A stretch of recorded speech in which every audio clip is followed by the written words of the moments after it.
Hello दोस्तों। आज date है 5 नवंबर। इस वीडियो में बात करने वाले 5 नवंबर के करंट अफेयर्स के कौन कौन से इंपॉर्टेंट क्वेश्चंस हैं उसको हम इस वीडियो में डिस्कस करेंगे, जो कि हमारे एसएससी, रेलवे, आरआरबी, एनटीपीसी ये सब के एग्जाम के लिए हेल्पफुल होगा। तो चलिए वीडियो शुरू करते हैं।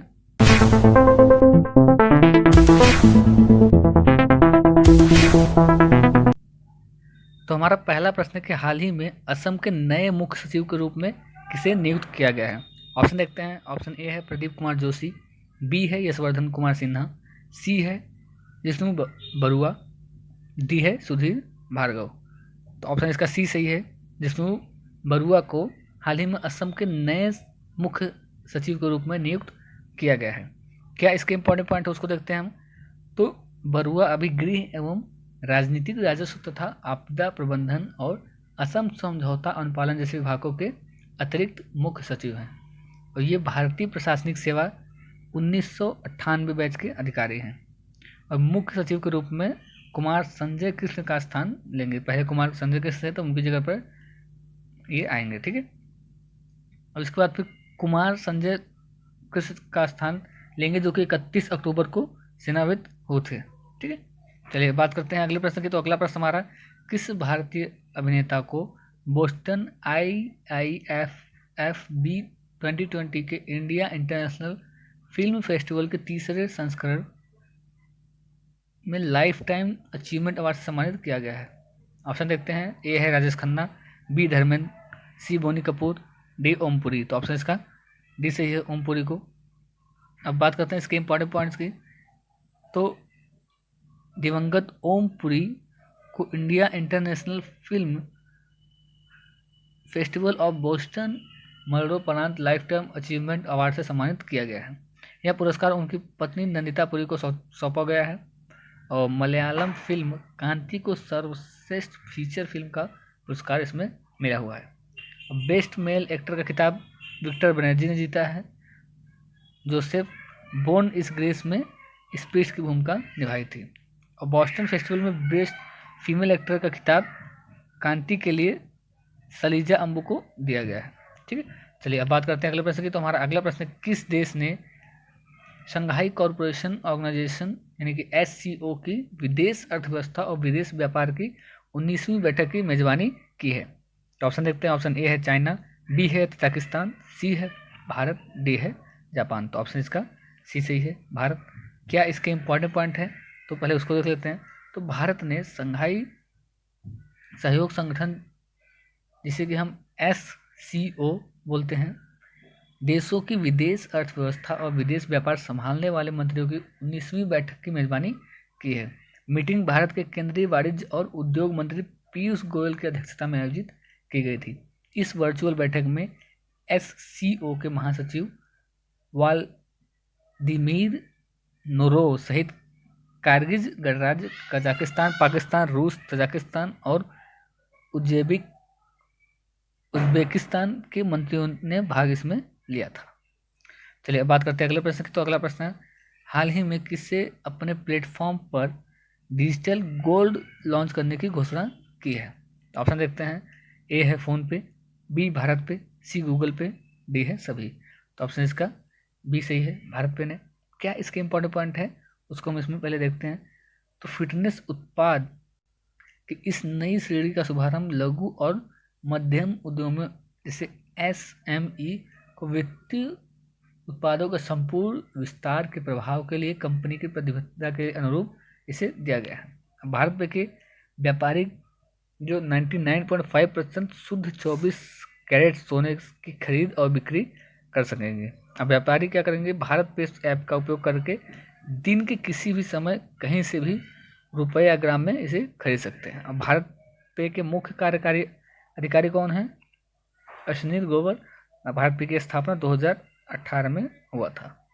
चलिए बात करते हैं अगले प्रश्न की। तो अगला प्रश्न है हमारा, हाल ही में एशियाई फिल्म अकादमी के 14वें संस्करण के आयोजन एशियाई फिल्म पुरस्कार अकादमी द्वारा किया गया है। इस फिल्म को 14वें एशियाई फिल्म पुरस्कारों में सर्वश्रेष्ठ मूल पुरस्कार का खिताब इसे मिला है।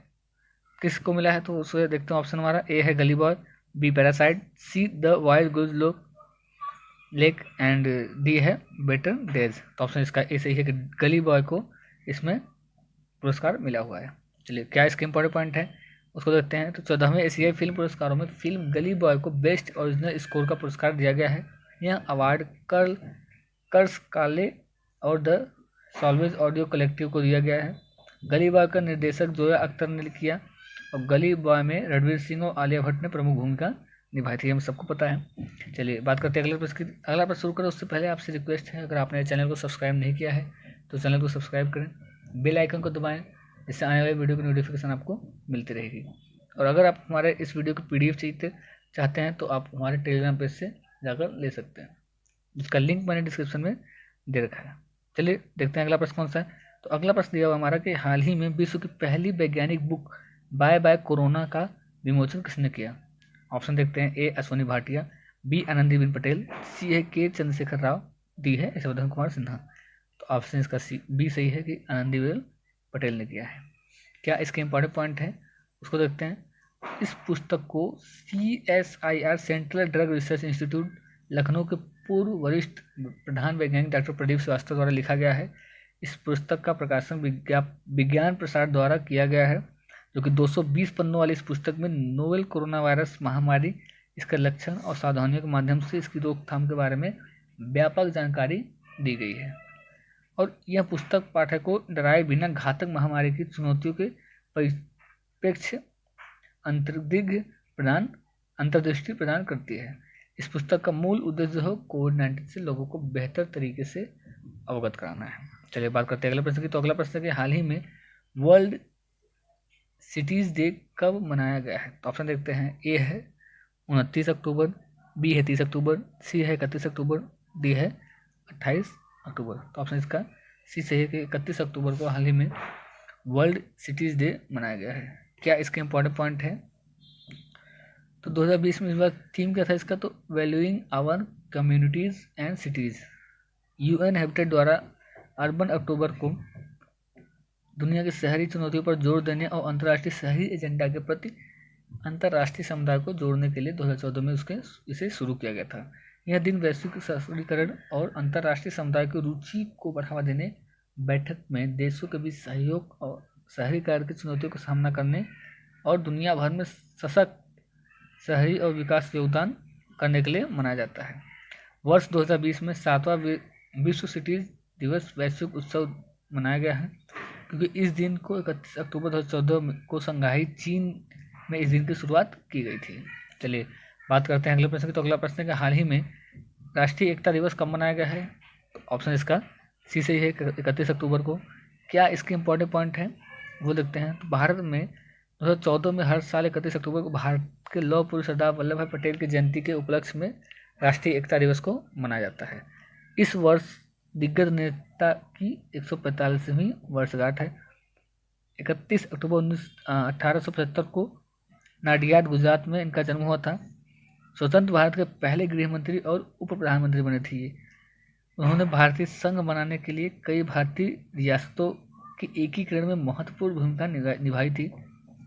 और अभी भी दुनिया का सबसे बड़ा स्टैचू इन्हीं का है, सरदार वल्लभ भाई पटेल का। और गुजरात के नर्मदा जिले के केवड़िया में स्टैचू ऑफ यूनिटी प्रतिमा उनके सम्मान में बनाई गई है, जो कि पूरे विश्व के सबसे बड़ी प्रतिमा में शामिल है, नंबर 1 पे।